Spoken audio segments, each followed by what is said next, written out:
Hello students, आज की इस वीडियो में स्वागत है। ये वीडियो बहुत ही जबरदस्त होने वाला है। अगर आप एक एसी टेक्नीशियन बनना चाहते हैं तो आपके लिए सबसे इंपॉर्टेंट ये वीडियो होगा, क्योंकि आज मैं आपको बताऊंगा कि कंप्रेसर का CRS कैसे चेक करते हैं। CRS चेक करना क्यों जरूरी होता है। अगर आप किसी अवस्था में कंप्रेसर का कनेक्शन अगर आप उल्टा कर दें या फिर आप गलत कर दें, उस जगह पे कंप्रेसर आपका जल जाएगा। और आपको जैसा कि मालूम है कि ये कंप्रेसर आपके एसी का या फिर आपका फ्रिज का या फिर आपका वाटर कूलर कोई भी सिस्टम है, उसके अंदर सबसे इंपॉर्टेंट पार्ट्स अगर कोई होता है तो वो होता है आपका कंप्रेसर। तो अगर आप मान लीजिए उसके कंप्रेसर को जला देंगे या फिर किसी अवस्था में आपने गलत कनेक्शन कर दिया और कंप्रेसर जल गया, तो उस समय में आपको बहुत बड़ा नुकसान भरना पड़ सकता है। इसलिए सबसे इंपॉर्टेंट है CRS चेक करना।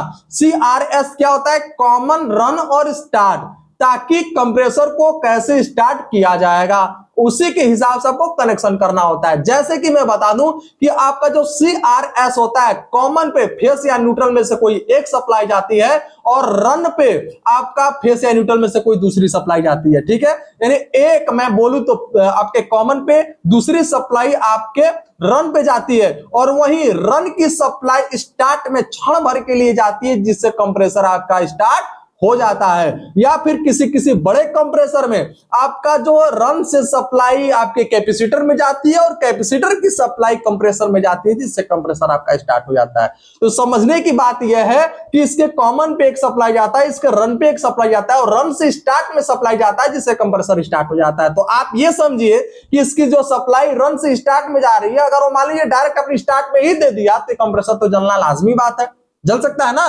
तो यहां पर आप लोग क्या करेंगे और कैसे इस कंप्रेसर का CRS को चेक करेंगे, ये चीज सीखना बहुत जरूरी है। इसके लिए एक औजार रखेंगे जिसका नाम है क्लैंप मीटर। ये जो क्लैंप मीटर है, इसको आप बर्जर पे सेट कर देंगे, यानी 200 पे सेट कर देंगे। ठीक है, और जैसे इसको आप बर्जर पे सेट करेंगे और यहाँ पे आपने दोनों प्रोबों को लगा लेना है और इसके बाद से इसको जब आपस में शॉर्ट करेंगे तो इसके अंदर से बर्जर की आवाज आएगी। तो आप समझ लीजिएगा आपका ये बिल्कुल सही है। किसी अवस्था में जो आपका क्लैंप मीटर होता है, ये आवाज देना बंद कर देता है। उस समय पे हमको समझना होगा कि आपका जो है इसका बैटरी सेल डाउन हो चुका है, जिससे आवाज नहीं कर रहा है या कभी कभी खराब हो जाता है बर्जर। ठीक है, तो आप वहां पर देखेंगे, जब चेक करेंगे तो नंबर डिस्प्ले शो होना चाहिए।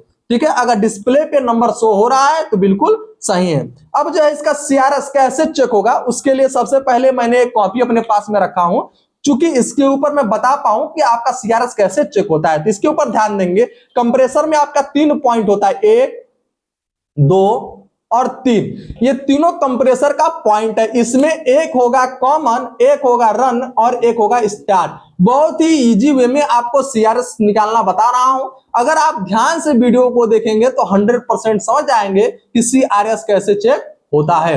अब देखिए, अगर मान लीजिए क्लैंप मीटर का 2 प्रोब हमने एक इस पर और एक इस पॉइंट पे रखे, तो ये बताया मेरा मान लीजिए 10। कितना बता दिया? 10। यानी इन दोनों को मैंने चेक किया तो मीटर के अंदर 10 अंकित हुआ। अब इसके बाद से एक पॉइंट इस पर और एक मैंने इसको चेक किया, यानी एक इसको और एक इसको मैंने चेक किया, तो ये बता दिया मान लीजिए आपका 8। ठीक है, और जब मैंने इसको और इसको चेक कर दिया तो ये मान लीजिए बता दिया मेरा 3। ठीक है, तो इसमें ध्यान देना है कि किन 2 पॉइंटों पे रखे तो सबसे अधिक बताया। तो यहां पे हमने इसको रखा तो 3 बताया, यहां पर रखे तो 10 बताया और यहां पर रखे तो 8 बताया। अब इसमें जो 2 पॉइंट सबसे अधिक बताएगा, बचा हुआ तीसरा पिन कॉमन होगा। ठीक है, अभी जब मैंने इन दोनों को चेक किया तो ये दोनों पॉइंट सबसे अधिक बताया, तो तीसरा पिन कौन बच रहा है? ये वाला ना। यही पॉइंट क्या हो जाएगा आपका? कॉमन। यानी ये ऊपर वाली पॉइंट क्या हो गई? कॉमन हो गई। अब कॉमन का पता लग गया तो अब पता लगाना है R का और दूसरा पता लगाना है S का। तो अब ये दोनों पॉइंटों में से कोई एक R है और कोई एक S है।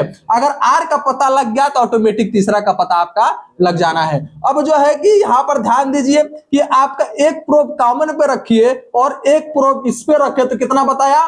8 और इस पे रखे तो कितना बताया 3। और इसमें देखिए सबसे कम कौन सा बता रहा है, 8 बता रहा है या 3 बता रहा है, तो 3 सबसे कम बता रहा है। जो पॉइंट सबसे कम बताता है वही पॉइंट क्या हो जाता है, रन हो जाता है, और तीसरा आपका स्टार्टिंग हो जाता है। समझ आ गया कैसे बनता है। अब आइए ये जो आपका कंप्रेसर है इसके ऊपर चेक करते हैं कि इसमें कॉमन कौन है, रन कौन है और स्टार्ट कौन है, पूरा प्रैक्टिकली। तो इसके लिए आप मीटर पे भी ध्यान देंगे और मैं यहां पे नोट भी करूंगा कि ये कितना बता रहा है। सबसे पहले मैंने दोनों नीचे वाले को चेक किया, कितना बता रहा है 64.8। ठीक है, मैंने यहां पर 3 पॉइंट बना लिया, 64.8। ठीक है, ये नीचे वाले को मैंने चेक किया। अब एक नीचे और एक ऊपर वाले को मैंने चेक किया, तो कितना बता रहा है 33.4। यानी ये वाला पॉइंट को मैंने चेक किया तो 33.4 बता रहा है।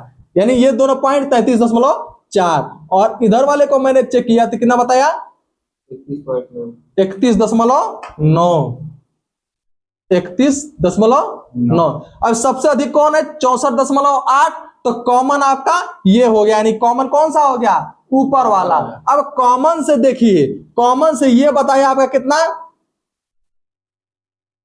33.4, और ये वाला बता रहा है 31.9। तो सबसे कम कौन बता रहा है, ये वाला ना, तो ये वाला पॉइंट क्या हो गया, रन हो गया। यानी सबसे कम अब कॉमन से ये बताया तो ये आपका हो गया रन, और ये आपका हो गया स्टार्ट। यानी इसमें हो गया कॉमन ये वाला, रन ये वाला, और स्टार्ट ये वाला। तो इस तरीके से कंप्रेसर में आप सीआरएस चेक कर पाएंगे। उम्मीद है कि आपको समझ में आया होगा। अगर आपको समझ में आया होगा तो एक लाइक जरूर दीजिएगा और चैनल को सब्सक्राइब करके रखिएगा, क्योंकि ऐसे ही एसी इलेक्ट्रिशियन के रिलेटेड में वीडियो बना करके आपके पास शेयर करता रहता हूं, जिससे आपको सीखने में आसानी हो जाएगी। इसके बाद जो थर्ड वीडियो मेरा जाएगा, मैंने जैसा कि बताया पार्ट 1, पार्ट 2 और पार्ट 3 वीडियो कंप्रेसर के रिलेटेड होने वाला है।